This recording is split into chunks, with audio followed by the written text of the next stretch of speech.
The Cowboys have all their toys in place and take their 1-0 record to Washington Sunday, where the Redskins await, coming off a disappointing road loss to the Eagles. We have 3 predictions to unveil, but first let's cover a couple keys for each team. Zeke may be back from Cabo, but the Redskins better be ready to stop Dak after what he did in Week 1. Prescott had a field day against the Giants, going 25 for 32 for 405 yards, 4 TDs, no picks, all totaling a perfect passer rating of 158.3. Prescott and one-on-one goes to Cooper for the touchdown. What was really impressive was how he spread the ball around. 4 different receivers caught touchdowns, and he used Michael Gallup, Amari Cooper, and Randall Cobb to perfection. Over the middle, here he is again. This time, it's Cobb. Plus, the Redskins secondary looked lost against the Eagles. Carson Wentz threw for over 300 yards, and Deshaun Jackson looked like he did before he left Philly, hauling in 8 balls for 154 yards and 2 TDs.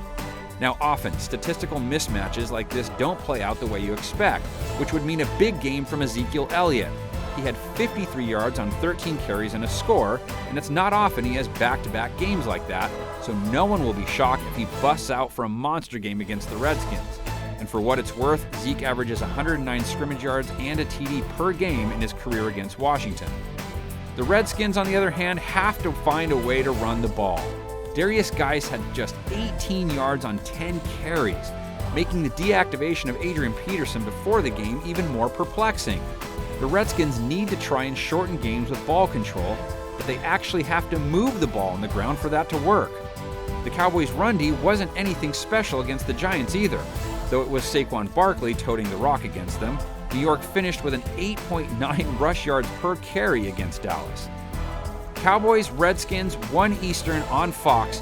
Now it's time for some of those predictions. Prescott keeps, flips, Witten, welcome back. Touchdown, Dallas. 69th touchdown.